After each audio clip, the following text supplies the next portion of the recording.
Bonjour. Ousmane Sy, ancien ministre et président de l'Alliance pour refonder la gouvernance en Afrique. La crise au Sahel, elle peut se résumer en deux choses.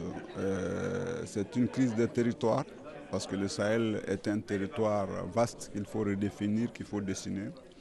C'est une crise de la cohabitation des groupes humains qui y vivent, entre eux d'abord et entre ces groupes humains et les territoires. Je crois que la crise du Sahel peut se résumer en ça.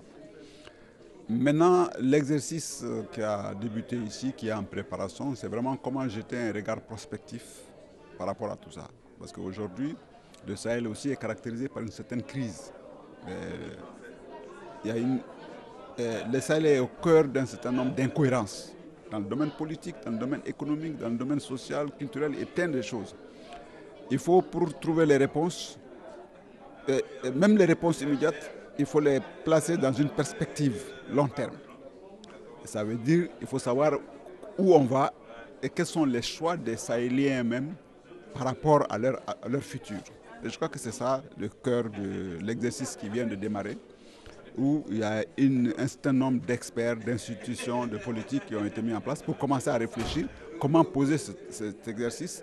Parce que tout le monde réfléchit sur le Sahel. Il est temps que les Sahéliens eux-mêmes aussi réfléchissent sur le futur du Sahel. Les conséquences de cette crise, c'est ce qui est en train de se passer. Les États sont faibles, les extrémismes s'expriment partout.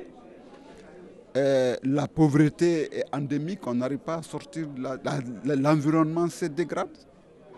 Voilà les quelques manifestations, ça serait long de... Mais voilà les quelques grandes manifestations aujourd'hui qui interrogent le Sahel.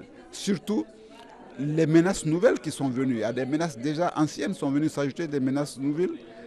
La propagation du djihadisme. Le Sahel devient un lieu de trafic de toutes sortes, illicite. Donc je crois que toutes ces questions aujourd'hui, il n'y a pas de réponse peut-être immédiate.